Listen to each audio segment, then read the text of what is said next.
Peter Singer, how would you describe yourself? I know you're a philosopher and a utilitarian philosopher, but when someone asks you like your day to day, what do you say?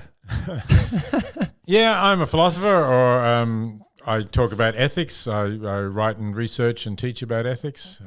That's another way of putting it. Maybe a lot of listeners don't know, you were my professor at uni, and then I guess we've done podcasts over the last few years, and often when I run into people and they mention your name, utilitarianism is at the front of their minds. What does that mean? What does utilitarianism mean to the layman? It's the view that when we think about how we ought to live and what's right or wrong, we should take account of the consequences of what we're doing, and the right action will be the one that has the best consequences, meaning by that the consequences that will do the most to make people happy and reduce their suffering and misery, and not just people, but all sentient beings. I remember Pat will know this because Pat was the producer of my Comedy Fest shows. We started the show with the trolley problem. And so we had like the graphic of the trolley problem, which is probably how a lot of people know utilitarianism. Because I remember I was in a class where the professor was going over the trolley problem, and he said, there's a train going down the tracks, and on one track there's 5 people tied up, on the other track there's 1 person tied up, and you're next to a lever. If you pull it, you'll divert the train, you'll kill the 1, save the 5. And this guy put up his hand and he said, I would untie the 1 and put him next to the 5. And the professor said, well, that'd kill all 6. Right. But then he said, if you're willing to kill 1 person, you should be willing to kill all 6 so that there are no witnesses. And I feel like that's the ultimate that's solution. Not the utilitarian answer. What answer is that? The psychopath's answer, maybe? I feel like now as well, people want to know more about philosophy, and I know you have so many different domains. You have like the veganism, which you're very famous for. I think I called you the world's most famous vegan at one point. But then you've also got the effective altruism, and the effective altruism kind of mixing in with the utilitarianism. What's happened now with like, I know you wrote an article about this, but FTX and him and Sam Bankman-Fried being in effective altruism. Can you give a bit of context for that? So what happened there? Because I'm out of it. But so he is a billionaire who had was a billionaire who had a massive cryptocurrency crash. And then so he was an effective altruist. Well, he went into making a lot of money as an effective altruist. The idea being that he would earn a lot of money and then he would give away a lot of money. So at one stage, he seemed to be the most successful person who was making money in order to give away. There are a number of people who are part of the effective altruism movement who've gone into areas where they can earn a reasonable amount of money and give it away. But he was far and away the most successful because at one stage he was the wealthiest person under 30 in the world. Wow. I think his amount of money, he had estimates vary, but it was like 25 billion or 29 billion, depending which time you take it. So he did have, at least on paper, a huge amount of money. It wasn't exactly a crypto crash, but I think that there were doubts were raised about whether actually I should scrap that and start again. So he started running a crypto exchange. That's where he made his money. He got in early and he found a way to exchange crypto for other cryptocurrencies or for normal currencies much more cheaply than other exchanges were doing it. So he got a huge amount of business going his way and he made a profit on every transaction. So he built up this exchange and he had a lot of clients who had accounts with him and had money in those accounts. Yes. And they were going to use that money to buy more crypto or sell whatever, as people do. But Sam Bankman-Fried also had a kind of hedge fund that was more his own vehicle that made risky bets on cryptocurrencies, and essentially one of those bets went really very seriously wrong to the tune of billions of dollars. And it looked like this other vehicle, which was called Alameda, was going to go bankrupt. But what Sam did was to take money out of his clients' accounts at FTX, which was the crypto exchange, and use that to try to patch up Alameda's debts with nobody really knowing what he was doing. But it didn't work. It got exposed, and he's now in prison being accused of embezzling clients' funds, using clients' funds for his own purposes. So essentially, yes, whatever money he had he lost because FTX went bankrupt and whatever money is in it, and Sam's money needs to be used to cover the debts that he owes the creditors.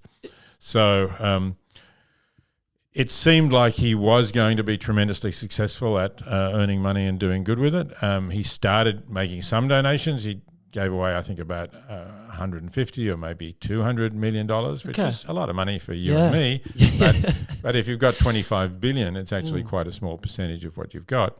And then, unfortunately, basically, he lost it all before he could give any more away. Okay. Yeah, because the image I had in my head was that he'd made some unethical decisions to get the money, but then he'd given it away through effective altruism. And in my head, it almost seemed like it was people asking the question, does the means, does the ends justify the means? Like if someone accumulates that amount of money, but they were donating $150 million to charity, does that mean that could be ethically viable? Right. Well, I mean, there's questions that can be asked about how he managed to set up this crypto exchange that was doing things much more cheaply than other crypto exchanges. He used a branch of a bank in Japan, and there were some claims that that was not fully above board using this bank in Japan. But nobody was really questioning it. I think people knew about it. Nobody had serious questions about it. It was the use of client funds to patch up his losses that was the real problem. So I'm prepared to believe that he genuinely went into making money initially in order to do good. Then probably his success went to his head because he was on the front cover of many magazines as this incredible whiz kid who'd made so much money so fast, and he probably thought that he would be able to get out. He lost this large amount of money. He probably thought that he would be able to get his way out of that. And that essentially, although what he was doing was clearly wrong, he would be able to repay the people whose accounts he'd taken money from without them even knowing that the money had gone to Alameda and come back. But obviously, he took a huge risk in that. And I think, everybody that I know in the effective altruism movement, and it would include myself, would think it was crazy to take that risk. I mean, even if he'd lost the money he had in Alameda, he still would have had several $1 billion and he could have done a lot of good with it. So, maybe he was a kind of double or nothing kind of guy and it ended up with nothing. Had you ever met him, or had he ever reached out as like in the context of effective altruism to ask questions or something like that?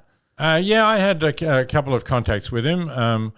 At one stage, wow, that's amazing. He wanted me to basically have a conversation about ethics and effective altruism online for a conference that he was attending. Wow. So we spoke about that.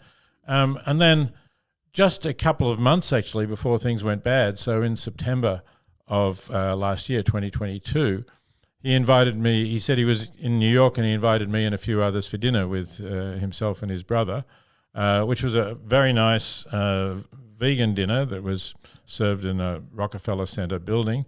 And the other people around the table were people who in one way or another were interested in philanthropy. And basically everybody around the table had their little pitch and got a chance to speak as to, it was a bit of like, what do you think I should be doing with my money? What would be the best causes to put my money into? So I spoke about global poverty and the Life You Can Save, which is an organization I founded that provides a list of the most effective charities helping people in extreme poverty. And he's, I spoke to him afterwards, and after we'd all done that sort of more formal and eaten, there was just chit-chat, people standing around the room. And I said, so, what do you think about putting a million or two into the Life You Can Save and the charities we support? And he said, yeah, we'll do that. But I didn't hear from him again until I started reading in the newspapers about 2 months later that he was in very serious trouble. And then I realized that there wasn't going to be that million or two flowing to the charities that I'd hoped it would. Wow. That's amazing to have that dynamic of someone who's hosting a dinner for effective altruism. Like what do you think's going on in his mind then when he's speaking to all of you guys and saying, look, I'm going to make charitable donations and we're going to have a lot of, charity donations, but then he knows that maybe it's crumbling down behind them. I wonder whether he did know that. You see, this was reasonably early in September, I think maybe September the 11th or something around that time. And and the thing broke, I think, in November. So, things can happen pretty fast here. So, firstly, I don't know exactly when Alameda lost that money on the bad bet that he made. But even then, he might well have thought, well, he was going to cover it. He was going to get out of it okay. Anyway, he was certainly not indicating that there were any problems. He seemed fully confident. And he was donating, actually, at those November, there were these midterm elections in the United States, and he donated to Democratic candidates. Yeah. So he was still donating. I'm not sure exactly when the donations went in, probably not November, but maybe October. I think he was still donating some millions of dollars to causes that he thought were important.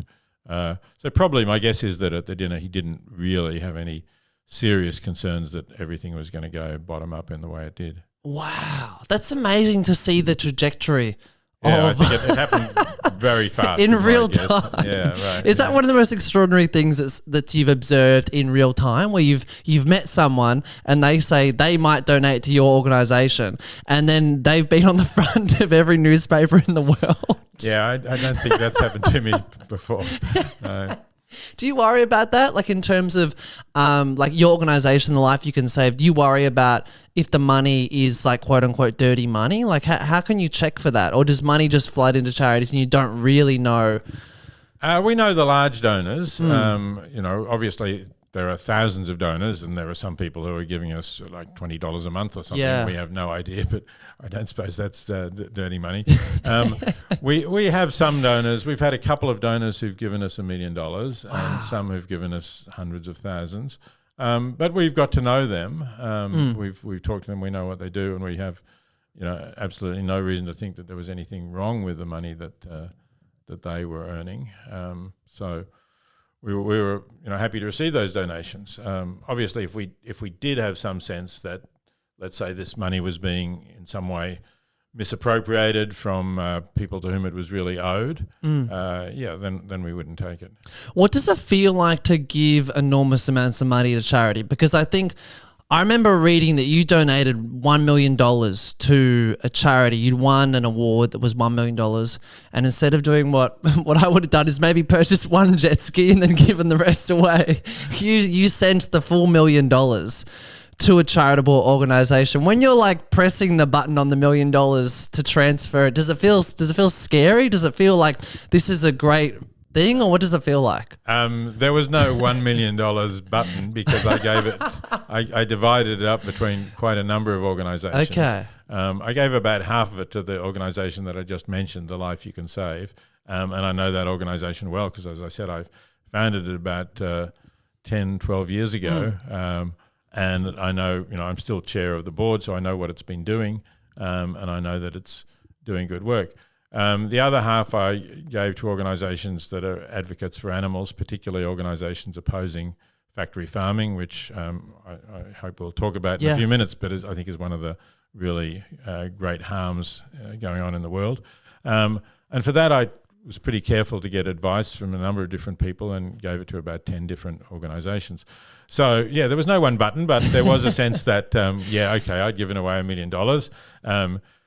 Yes, I could have bought a jet ski, but I actually have a surfboard, which I like a lot better than noisy, smelly jet skis. Thank you very much. I didn't really think. I talked to my wife about it, of course, but we're perfectly comfortable. We don't really think another $1 million would make a significant improvement in our life, and it can do such a lot of good in the world in various ways. So we were both pretty clear that giving it away was the right thing to do. Do you feel it in your net happiness, like giving to charity? Does it, and those enormous amounts especially, like, is it something that you would notice walking around? Like, imagine for listeners tuning in, they'd be like, wow, $1 million to charity, like, you must be walking around like a saint. Like, do you notice it, or how does it feel? I don't feel like a saint because, utilitarianism can be quite a demanding ethical view, and it's quite difficult to live up to. And I'm not going to claim that I live up to it perfectly. So I don't feel like a saint, but I do feel sort of fulfillment that I've been doing some good in the world, that I've helped a lot of people and hopefully helped a lot of animals as well, or at least prevented suffering for a lot of animals.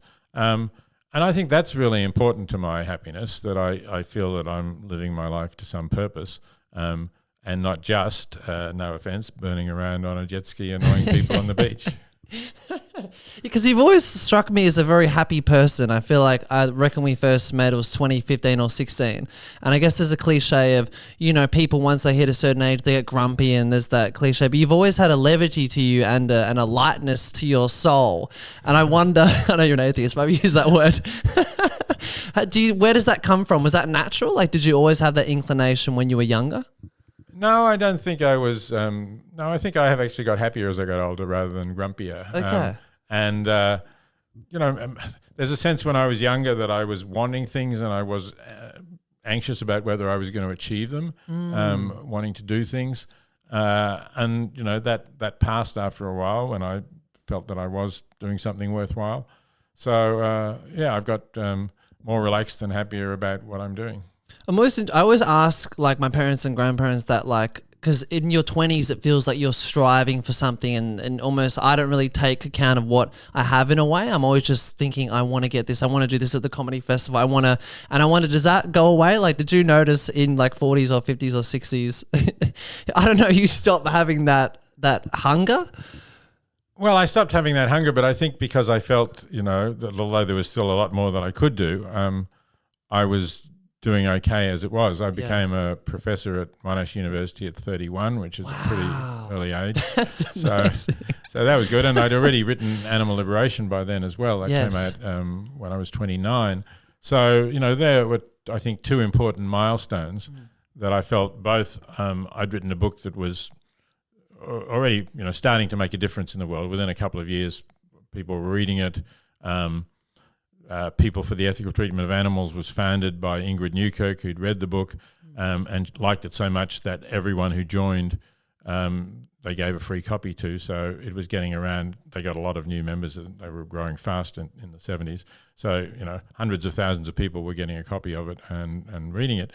So that felt good. And then, yes, the academic recognition of becoming a professor at an early age was good. So perhaps it's not that I sort of, said, okay, fine, I can go back to sleep now, because I work pretty hard, but I work hard because I enjoy my work, and I don't have that sort of feeling about, am I going to achieve something worthwhile? I felt that I did achieve something worthwhile, and yes, there's many more worthwhile things that I could do, but I felt I was okay. Have you heard of someone becoming an academic at a younger age than 31? Yeah, there are examples. It's rare though. Well, when I was a graduate student at Oxford in the early 70s, and there was somebody who was a fellow at University College, which is a permanent position. It's a bit like a chair, except it's in the college. But and he was given that position straight out of his BA. He never did a postgraduate degree because he was considered such a brilliant undergraduate that his professor, who was Peter Strawson, a very famous philosopher at Oxford at the time, said, we should just take him now. He's good enough. He doesn't need to slog through a PhD. So yeah, he was. I don't know what he would have been when he became a fellow, maybe 25 or something like that. Wow. It's interesting because you have this experience where from the age of 30, essentially you're paid to think. Is that... I think a lot of people, it's interesting, you're in this percentage of the population where, you live this fulfilling, rewarding life, and it's to direct thought and have ideas and write ideas. From an outsider's view, like, do you feel like cognizant of that? Are you like, wow, my job is to come up with solutions and ideas? That's part of the job. But it's not the whole job, at least for the position I had. I was also expected to teach, and I was expected to do some administrative work. The professors were chairs of the philosophy department, so I served there were two of us, so we alternated for a bit as chairs of the philosophy department. Then I founded the Centre for Human Bioethics, as it was called at Monash, which meant I had more administration but less teaching to do. But so, it was great to be in a job that I actually enjoyed doing and getting paid for it. And the writing and thinking was an important part of that, but it wasn't the whole job. At one stage, I was invited to put in for a chair at the Research School of Social Sciences at Australian National University in Canberra, which would have been a job where all I had to do was research and write. I talked to my wife about that, and she said, if you're going to Canberra, you're going without me. She was not keen on moving to Canberra. She thought it was and this was quite a while ago. It may have picked up a bit since then, but yeah, compared to Melbourne or Sydney, it was a pretty small and not very exciting city unless you happen to be in politics, I guess. So I didn't apply for that position, and I think she was right. I don't mind about. But she didn't mind about the $1 million being. No, she didn't. Right? No, so Canberra's worse. Yes, that's right. Because she honestly didn't feel, and I think this is something that is very true, that extra money would have improved the quality of our lives.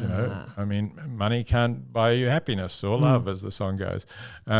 Whereas going to Canberra would change the quality of our lives. Yes. I mean, even apart from comparisons between Canberra and Melbourne, we'd be moving away from our family and friends. My parents and her parents were still alive then. We had small children, and obviously having the grandparents around is a big help. And we had and still have friends in Melbourne that we went to school with. And that's nice, having these really long-term friends, which we wouldn't have had in Canberra either. I think that's humbling for my generation to hear, I think, because there's so much in our culture of pursuing money, and it's really had a resurgence as well, pursuing fast cars, pursuing high-paying jobs. And then I think to hear someone like you say, I gave $1 million to charity, and, very successful author and academic and philosopher, but then to hear that I would rather not move to Canberra than take the $1 million. I think that's it's refreshing to hear. Yeah, well, I'm disappointed to hear if you really think that your generation is about money and fast cars. The students that I meet in Princeton don't seem to be like that. Now, I mean, some of them I'm sure are, but those who take my courses are probably self-selected to have an interest in ethics. And a lot of them really are pretty committed to doing some good in the world in a variety of ways, not necessarily earning money and giving it away. Some of them want to go into the public service. Some of them want to go into politics. Some of them want to work for non-profit organizations. But there are quite a lot of them who, I would say are interested in fulfilling their values and the ideas that they hold to lead a meaningful life. And they certainly would not see fast cars as a meaningful way of giving purpose to your life. It's interesting because I think a lot of people pursue that, and then maybe they get it and they go, oh no, this was not the right thing to pursue. Yeah, it's amazing. Do you think you've always had that inclination where you, even before you had money, like when you're an undergrad student, did you always think, oh, I don't think money will be...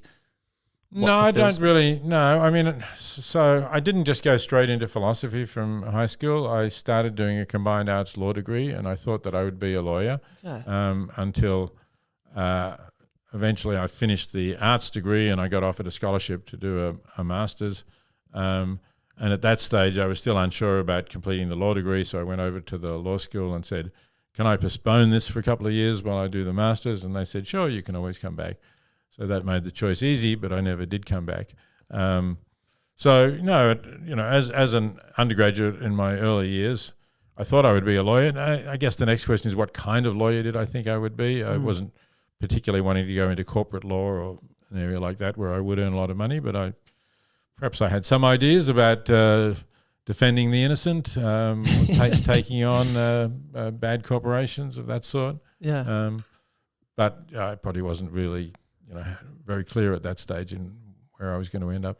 So then once you wrote Animal Liberation, I believe it was 1975. Is that correct? That's right. So at that point, it's probably hard for people now to imagine, but what was the level of vegetarian and vegans in the 70s? Like, was there a after effect of like the 60s where it was like Summer of Love and people wanting to, I don't know, maybe you were having ideas from India and Eastern cultures ingrain themselves? So was there really no vegetarians? Well, let's go back to that word you used and pretend we're in the 1970s. Vegan, what did you say? Is that somebody from the constellation of Vega? What is it? Never heard that word before. It was that. That would be the standard reaction. That word was not around. And there were I met sort of when I was at Oxford. I met some other vegetarians, and that was what actually put me onto it. But none of them were vegans. There were some who didn't eat dairy products because of the separation of the cow and her calf, which they thought was cruel, and they were right about that. But they were still eating free-range eggs. And there was a vegan society that existed. It had been, strangely enough, founded in Britain during the Second World War in 1944. And I think it had about 300 members, and probably that was most of the vegans in the United Kingdom. Wow. Because it was pretty strange. And even if you went to a vegetarian restaurant, the best known vegetarian restaurant in London was called Cranks. And that sort of sums up how people thought of vegetarians. It was a bit of self-mockery, I guess. Yeah. But it wasn't like there were dishes that were on the menu that were distinguished as being vegan rather than just vegetarian, because that would have been a very small number of people to cater to. And as for vegetarians, you mentioned Eastern thinking. We knew, everybody knew that some Indians were vegetarian and some gurus were vegetarian. And I did do some transcendental meditation at the time, and the teacher there did say certainly didn't say to be vegan, because of course Indians tend to eat a lot of dairy products, but I think said meat isn't good for your meditation, it's heavy in your stomach, and you'll meditate better if you don't eat meat. But that was about as far as that went. And though I was interested in transcendental meditation and what effect it was having on me, I wasn't really going to buy the whole philosophy, and I wasn't going to become a vegetarian for that reason. And then, so what was the response to animal liberation? For instance, if there were no vegans or vegetarians now, and then I wrote a book on that, I imagine why were people interested in it at the time? Well, it was putting forward a new view as to how we should treat animals, and it was, if you like, you could say it was piggybacking on the radical movements of the 60s that you mentioned. And the reason why it was called animal liberation, which might now sound an odd term, is that the other radical movements were black liberation. Yes. It could now be called the Black Lives Matter movement, but it was black liberation. What's now referred to as feminism, or the feminist movement, was women's liberation. The LGBTQI, etc., was gay liberation. So it was piggybacking on those ideas, and it was extending it beyond our species. And that was a radical idea. But I wasn't just sort of throwing it out there for fun or anything. I was producing ethical arguments. I was already, at the time it came out, I'd been a junior teaching fellow at Oxford University, and I had been a visiting assistant professor, and again a very junior position at New York University. Good. So I had some academic cred, even if not a lot. And so I think that's what made it interesting, that this was not like a sentimental appeal by an animal lover. I went out of my way to say this is not about being an animal lover. This is a reasoned argument to show that the way we're treating animals is not ethically defensible, in a sense that's parallel to, say, and the way white people treat blacks or the way men treat women are not ethically defensible. And this is an extension of that way of thinking. So how many years was it before you started seeing the after effect of that book? Because even I know friends, and even at university, I remember they would always reference animal liberation as kind of the ideology of that vegan vegetarian movement, what it's become today. Was it like the 90s that you started seeing vegans, vegetarians popping off, or was it? No, it was earlier than that. Okay. It started to happen quite quickly, particularly, as I say, because there were a couple of new organisations founded, and the most significant one was People for the Ethical Treatment of Animals. They got a lot of attention fairly early on. I'm trying to think when exactly they were founded, but certainly they were already going by 79, because I spent a bit of time in Washington, D.C. then, and that's where they were based. And I went to a vegan Thanksgiving that they had with a tofu turkey and things of that sort. So it was already going by then. And it got a lot of attention because I think the other co-founder, Alex Pacheco, got a job in a lab and started videoing things that this professor was doing to monkeys. It was called the Silver Spring Monkeys case, and it was pretty horrible, and it got a lot of media attention, and that helped to grow the organisation very rapidly. So whenever that was, 76, 77, just a year or two after the book came out anyway, they got a lot of attention, and they were using animal liberation as a reference. In fact, even some people broke into another lab and stole videotapes that the experimenters themselves had taken of their experiments, and they left a copy of Animal Liberation behind to basically say, this is why we're doing this. Yeah. So yeah, I could start to see the effect that the book was having already within certainly 2 years of publication. Do you get annoyed when you see like those chickens in the supermarket and it says RSPCA approved? Like I've always found that weird. What does that mean? Because I thought the RSPCA were like for animals, but then there's a baked chook and it's got a like a logo of RSPCA. I'm like, this is so confusing. I thought. Yeah, look, I can't tell you at the moment what the RSPCA requires to put that stamp on, but obviously these chickens have been reared and killed for people to eat, and that's not something that's necessary to do. But, you can understand the attitude, I think, that says, well, we're not going to get people to all go vegan, so it's better if they know that some systems of raising animals are better than others.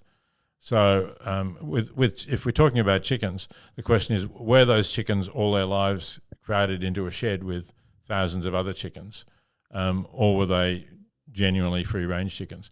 And genuinely free-range chickens are actually pretty rare. Free-range eggs are not so rare, but free-range meat chickens are a much smaller percentage of the market than free-range eggs are, at least in Australia anyway. Can't speak about other countries. So, and if it is a free-range chicken, it would be significantly more expensive. But yeah, for some people, they would say, well, it hasn't suffered in the way that the factory farm chickens have. So if I want to keep eating chicken, that's what I should do. And, I can understand that because as a utilitarian, as I said, I'm concerned about consequences. I'd much rather people stopped eating animals altogether. But there's a reasonable argument for saying that's not going to happen, so let's try to promote forms of farming that don't cause so much suffering to the animals. So would you ever adopt that? Like if at this point, are you like, okay, we're not going to get 100% of the world to be vegan. What if the animals were just reared in more, I guess, perfect conditions? Like if we had one chicken in a field and we nurtured him and we looked after him, and then after his long life, then he died. Does that make a difference in terms of... Well, that's a pretty extreme case because the chicken that lived a long life is going to be fairly tough. The chickens that people are buying in supermarkets are killed when they're 6 or 7 weeks old. They're babies. Yeah. They're bred to grow extremely fast, which has its own welfare problems because their immature legs can't really support their body weight even. They grow so fast. So allowing animals to grow and die of old age, they're not going to be that good to eat. But with free-range eggs, you can get, if you go into Australian supermarkets, excuse me, if you go into Australian supermarkets, you can find egg producers who put the number of hens per hectare on the box. Okay. If you're talking about number of hens is in the hundreds or maybe even a little over 1,000. That gives them plenty of space. So 1,000 to 1,500 hens per hectare. Yeah, they're not going to be crowded. They've got plenty of space to run around. But the legal limit for free range eggs, at least in Victoria, goes up to 10,000 per hectare, which I think is too crowded and doesn't allow them to have a kind of natural social group that they can identify with properly. So yeah, if people want to say, look, I find it hard to give up all animal products. Is there something that I can ethically eat? I would say, look, yeah, you could look for those eggs from hens that go outside and have plenty of room, and you don't have to feel bad about eating them. Which is not to say there's no issues, because the hen laying those eggs is not going to live out her full life because she'll stop laying eggs, or her rate of laying eggs will drop off, and even the best commercial producers are not likely to keep eggs in pasture and feeding them when they're not producing any eggs. So yes, there's that, and there's the males of those breeds who get killed immediately after hatching because they're no use. They don't lay eggs and they don't put on weight fast enough to sell as meat chickens. So there's still problems, but it's certainly far better than going to the supermarket and just buying the caged eggs. Is veganism ever a class issue in the sense that I imagine there's a lot of people who you can grow up in certain circumstances and you just want to have the cheapest meat, and it's a cost of living crisis, and so they just buy the cheapest meat, they eat that, and they don't ever think introspectively like, oh, what should I eat? Like that there are choices to be made in terms of what's on your plate. Like, do you think there's an argument for that? I think that it's harder for people of low income to switch their diets. I don't think it's entirely a matter of money, because one of the cheapest ways to live is to buy bulk lentils or beans and cook them up yourself at home. I'm talking about buying dried ones rather than cans. It's cheaper still. Cook them up at home and serve them with some rice or pasta or whatever. That's a nutritious meal that has both protein and carbs in it. And when I became vegetarian, we did quite a bit of that, and it's pretty tasty actually. I mean, it's basically dal, the standard Indian dish, which if you flavour it with some curry and it's good. So it's not that people buying supermarket chicken is necessarily eating more cheaply than somebody who does that, but it's what they're used to. It's what they've been brought up with, and it's simple, and they probably don't think about or really don't know about how to produce tasty dishes from those cheap plant-based basic foods like the legumes and the grains. Yeah, it's interesting. Because sometimes you do feel like that, like in the areas where veganism has boomed. It hasn't been Broadmeadows or St Albans, it's been Fitzroy and Carlton, where people are of a certain socio-economic class. So sometimes, I don't know, like, is there a corollary there in terms of why there are more falafel shops in Fitzroy than, Well, there's plenty of falafel shops in neighbourhoods that have a high percentage of people from the Middle East as well. That's true. That's one of their favourite foods. Yeah. But the Fitzroy vegans, I reckon they do. So it's the falafel's the king. You know what I mean? Whereas I reckon like in Broady and Geelong and in Reservoir, it's more like the kebab's the king and then the falafel's a subsidiary to it. Yes, that might be right. So look, as you say, the people in Fitzroy maybe are a different class. They have more money, but also they have more education, and they think more about those issues, the treatment of animals. They also think about global warming, and the meat industry contributes a lot to climate change. So they may be thinking about that as well. They may be thinking about their health, and they're more ready to try alternatives and try things that are different. They're less committed to a particular culture, which many ethnic groups may be. They may say, well, this is the traditional food that our family's always eaten and we like it, so we're going to keep eating it. And yes, it may involve kebabs or other meat and animal products. But, those people sometimes do get into this, and it's certainly not, it's not a uniform. There's no hard dividing line. I've come across, in the United States, blacks from Harlem or other areas who are into being vegan and think that that's a great way to live. So you get people from all over. Is it hard to, because sometimes I feel like the image of veganism, and maybe even yourself, like I remember hearing Joe Rogan on his podcast and he mentioned you and he said, oh, Peter Singh is that radical vegan guy. And because I'd been in your lectures and I'd known you, I knew that wasn't true. But do you find that interesting when people make something as simple as saying like, hey, maybe don't eat meat because of these reasons, and then people say that's a radical viewpoint? Like, how do you defend yourself from those opinions? Well, look, I'll accept that label as far as our treatment of animals is concerned. Okay. I think the view that I take certainly was radical in 1975. It's still not mainstream.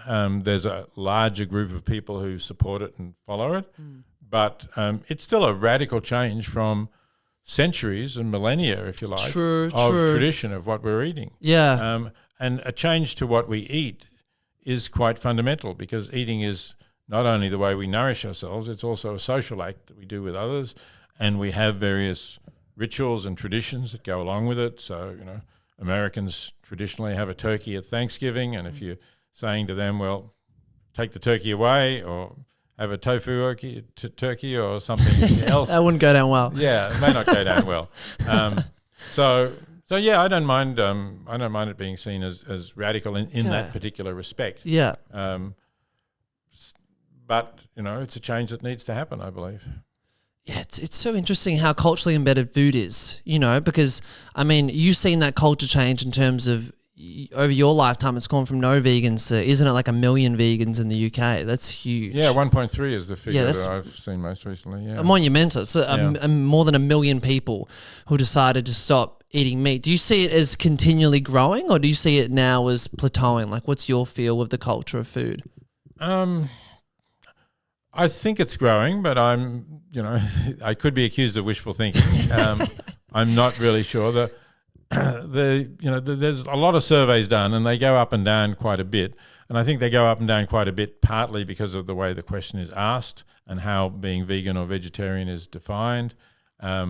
It's self-definition is not as good as actually if you follow people around and see what they eat in some way, if you can track that.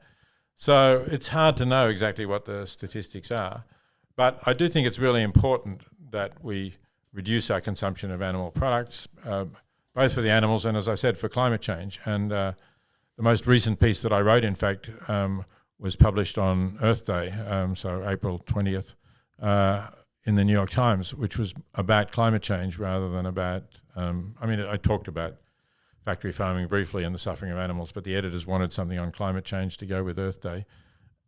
And, I think that's a really urgent issue because we need to stop emitting greenhouse gases. Otherwise, the climate is just going to get out of control. It's already out of control in a sense, but if we want to keep it in a way that will not really be disastrous and make significant parts of the planet uninhabitable, we maybe have 20 years to get down to zero emissions. Some people think that's optimistic. The Intergovernmental Panel on Climate Change recently said a decade.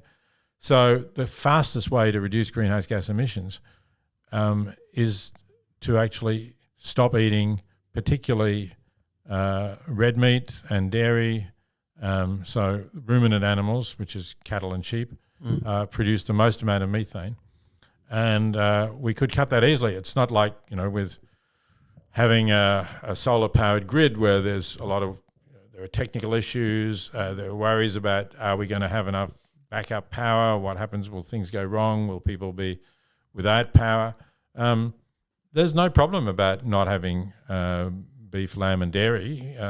We can all do that. We could do it tomorrow. But I guess then solar power is at a governmental level, whereas maybe your meat consumption feels like it's at an individual level. Well, like the government say, like, if it was, it's interesting because sometimes I feel like with climate change, it does feel like, because I've only ever known, like, when I can't remember not thinking about climate change. Like when I was in prep, it was spoken about. You know what I mean? Like from the whole trajectory through, and it went through all the phases, like don't have the water on when you brush your teeth, turn the lights off when you go out. And then I think slowly, I'm in my mid-20s now, it's morphed into a little bit of doom because people have realized that the problem was put on to you individually. When really, you were brushing your teeth and the water wasn't on, and there were corporations pumping oil, into the oceans. And so sometimes your individual choices can feel a little bit redundant in the wider climate conversations when governments aren't doing things and corporations seemingly aren't doing anything? Look, I agree that it's hard to get there with climate change from individual action, but the big problem with governments not doing things about the meat industry is that they're worried about backlash, and they're concerned about the lobbying that the meat industry can put up against them. And if we get enough people who are saying, I'm not going to eat these products that are harming the climate so much, we can weaken the power of the meat industry, and we can show to government that there are a lot of people prepared to go down this track. It's not as if individual action never works. I mean, if you look at the anti-smoking movement, you're not old enough maybe to remember when people used to smoke indoors all the time, right? That'd be wild. Nobody thought anything about it. I'd be smoking now on mic, probably. Quite possibly, yes, that's right. And there'd be a sort of blue haze hanging around the ceiling in the room. Went to lots of meetings and parties, of course, like that. And I think that changed largely because of individual action. Sure, government put warnings on cigarette packs, but people still had choices, and they chose not to smoke in very large numbers. And of course, a lot of them saved their lives by doing it. We never know exactly who saved their life, but a lot of them clearly did. The statistics show that. So this is a little different in that respect. But I think there are a lot of people out there who are concerned about climate change and who want to make a difference. And I think this is a pretty easy way to make a difference. When you look at young people, what do you observe? Like when you look at the generation that's up and coming now, is there something distinctive about this generation that you didn't see in your own generation? So in some respects, this generation is a lot more conservative than the generation of the 60s that I was part of. But, generations change, right? I was also part of the 50s. The 50s were more conservative than this generation. And then a number of factors sort of came together in the 60s to make people much more radical.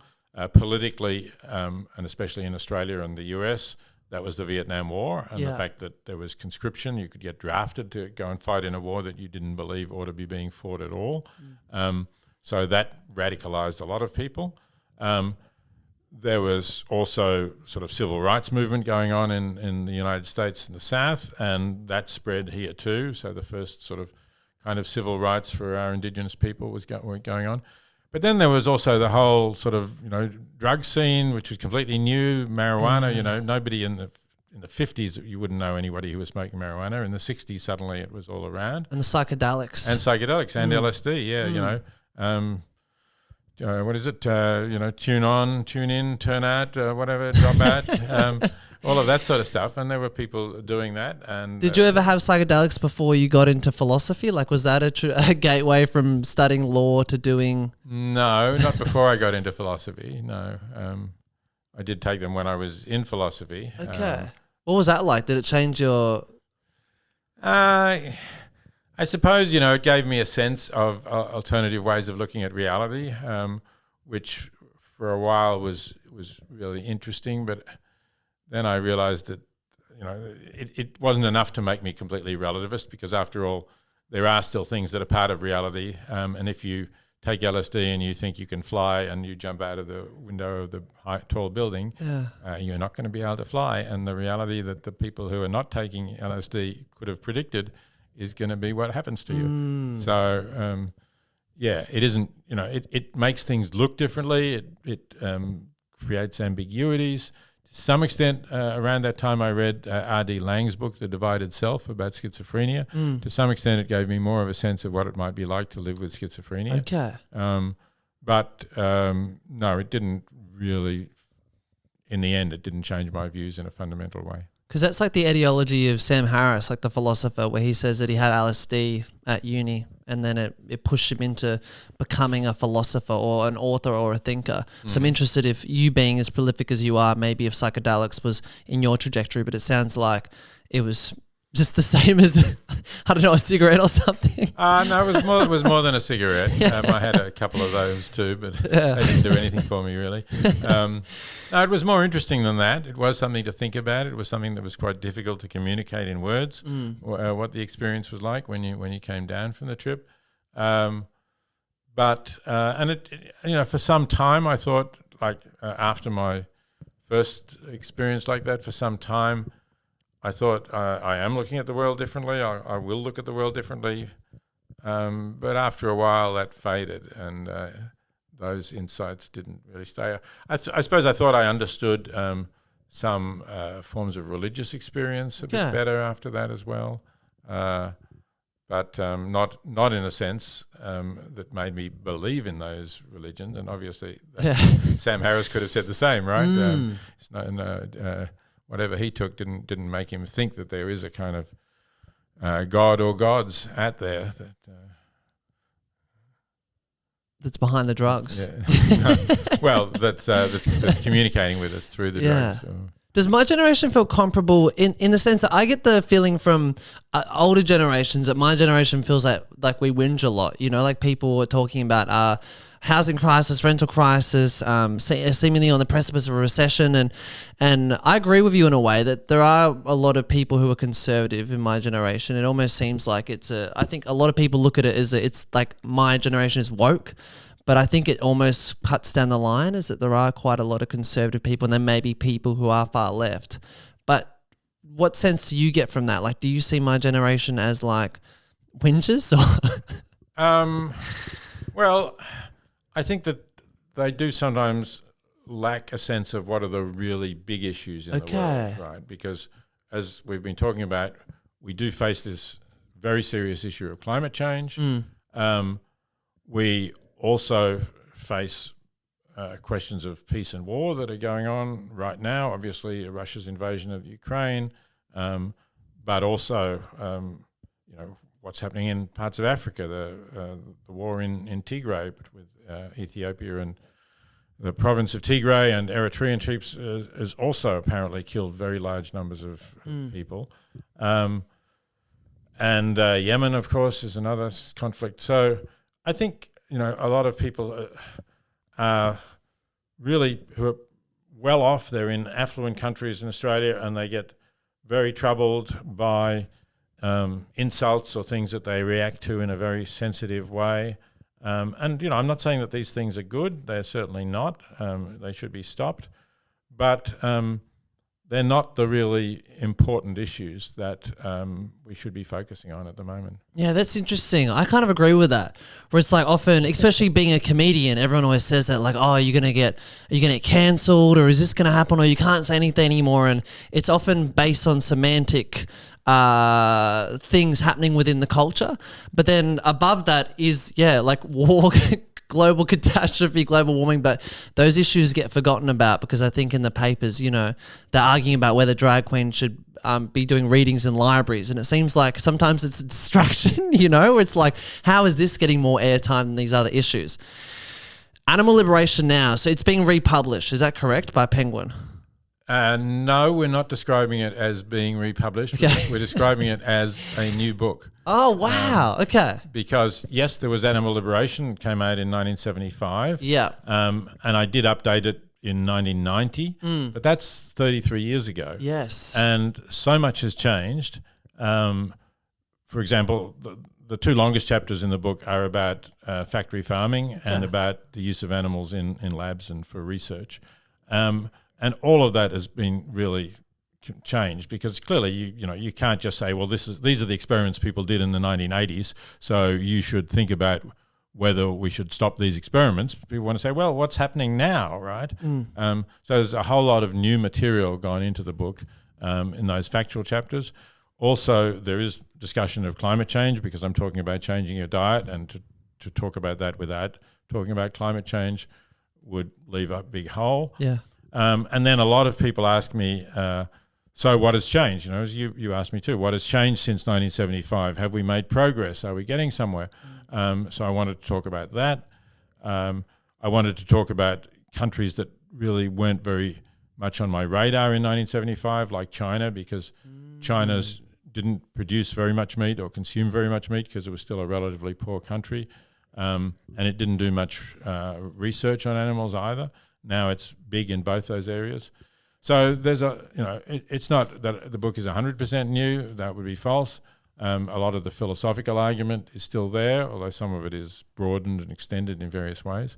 But it's got the now on the end of it to show that it's a different book. And essentially what I've been trying to do is to renew the book so it will still be relevant for decades to come. Are you still doing the course that I did at Melbourne Uni where you have the before and after? So it's people who are vegetarian and vegan before, and then after you show the results? Because I remember being 18 years old and being like, wow, there's a lot of conversions happening in the lecture theatre often. Well, you might remember that Melbourne used to have a lot of overseas students coming, and they paid a lot of money in fees. Yes. And then the pandemic hit, and zero overseas students, and that caused a financial crisis for the University of Melbourne and a lot of other Australian universities. Yeah. So they decided that I was a luxury that they couldn't afford anymore. Tight ship. So I've not been teaching that course. Damn, because that was really interesting. Pandemic. Yeah, for people listening to the podcast, is that Peter Singer would come in and essentially you'd have a before and after. So it's almost, you could see the direct effect of, the process of what happens in a university lecture. I can't remember how many weeks it was, but you do like 6 weeks, guest lecturer, and then it was a before and after. Yeah, I don't think it was quite as much as 6, but I did do. I did some lectures on animals and and being vegetarian or vegan, and I did some on global poverty as well. And did I talk about the trolley problem too? Maybe, probably about utilitarianism as well. Yeah, yeah. No, I quite enjoyed doing that, but I must say I haven't had any problems filling in the time that I spend on that, because I've got plenty of other things to do. And in fact, maybe I wouldn't have been able to write Animal Liberation now if I was still working at the University of Melbourne, because I'm now only half-time, effectively. I'm half-time at Princeton. I teach the fall semester there. But I come back to Australia before Christmas when that semester ends, and then I'm here for 6 or 7 months. So that's when I had time to write and research, and that's when I basically did all the work that was needed for Animal Liberation now. Is there an analogy with comedians and academics in the sense, like, do you feel like you have to, what you want to say, you bring it back, or you curtail it in academic settings because you have a fear of, I don't know, cancel culture? Is that something that's in your zeitgeist? No, not really. I teach at Princeton. I teach this course called Practical Ethics, and at the beginning of the course, I tell people that there is going to be controversial material in here. I have a syllabus, so they know roughly what issues I'm going to talk about. And I say, if you're not open to discussing controversial questions in the group, if you're worried that you might be offended, this is the time to leave, because students have 2 weeks to change courses. So there's plenty of other courses they can do. Do people get up and no, I haven't noticed people getting up. Certainly they don't get up and walk out of the room at that moment. But, there is a bit of swapping back and forth of courses, anyway.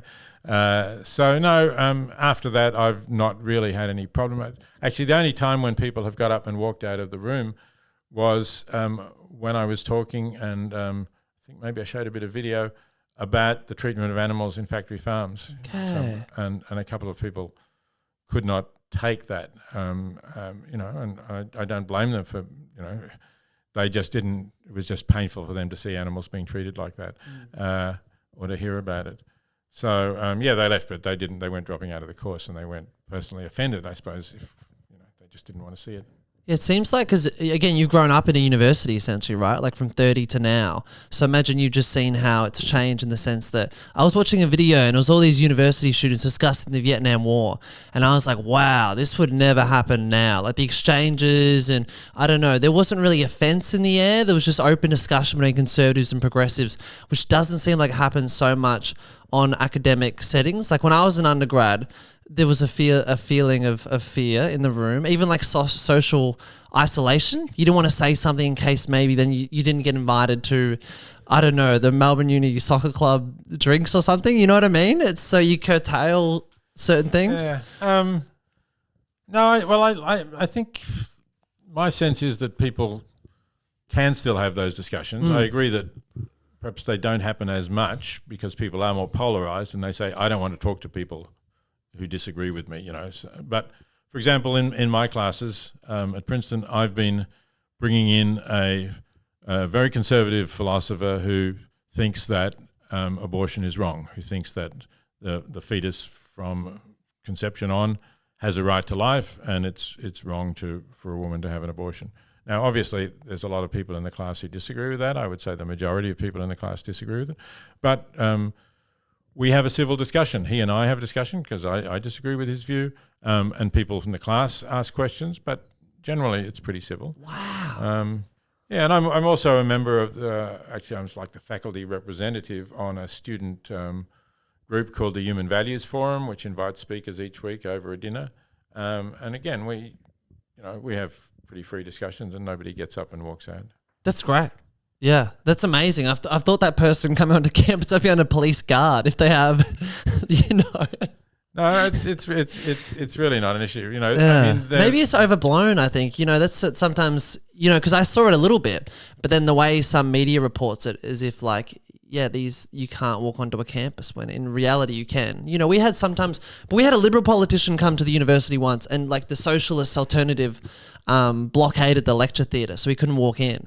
And we were in first year, so we were kind of just like, we don't like the guy, but it's just a bit annoying. You know what I mean? Because you're going to have your lecturer and hear what he has to say. Right. So it wasn't, you know what I mean? It wasn't like, Oh yes, get him out of here. It was like, this is, you know what I mean? He's just a conservative politician who's going to come and do a speech. You probably won't agree with it, but it's interesting to hear those ideas. I certainly think, and I say to the students that if there's somebody with views you don't like, then you need to argue against those views and expose what's wrong with them, and not prevent that person speaking. Because if you prevent that person speaking, other people will not know how to refute that, and they may think, well, why is this person, being excluded? Maybe he's got some truth that people don't want to get at. That's interesting. Yeah, I mean, this is a very old argument. It goes back to John Stuart Mill in the 19th century, who, in his essay on liberty, that the best, the best way to deal with something that you think is wrong is to argue against it. And conversely, if you think that something is true, you still want to allow people to argue against it, because otherwise it just becomes a dead dogma. Even the people who believe it no longer know why they believe it, because they've never heard anyone make objections to it. Peter Singer, you've been so generous with your time. The new Animal Liberation, where can people buy it? Well, they can buy it in bookstores. It'll be available from June 13th in Australia. Obviously, they can buy it online as well. And if you have listeners either in Adelaide or Perth, I'm going to be speaking there in July. Awesome. I think it's Perth. You need to look this up online. Yeah, we can put it in the bio. Yeah, right. Perth is, I think, July 21 and Adelaide, July 23, something like that. If you have people listening in the United States, I'm going to be speaking in New York, Washington, San Francisco, and Los Angeles. And Done a full tour. I'll also be in London. Yeah, you could call it the World Animal Liberation Now Tour. My comedian friend David Quirk said he opened for you. I'm not sure when that was. Does that ring a bell? No, you were at some event where it was like philosophy and comedy? Oh, right. Was this something in Brunswick? So Brunswick it might have been a while back. Yeah. But he's a vegan and a comedian, and he did I think 10 minutes at the top. You're like his idol. So I think he was probably playing it cool around you. Terrific. Yeah. Peter Singer, thank you so much for coming on the show. Fergus. I appreciate it. And hopefully see you over the next few years again. Yeah, let's do it again sometime. Awesome.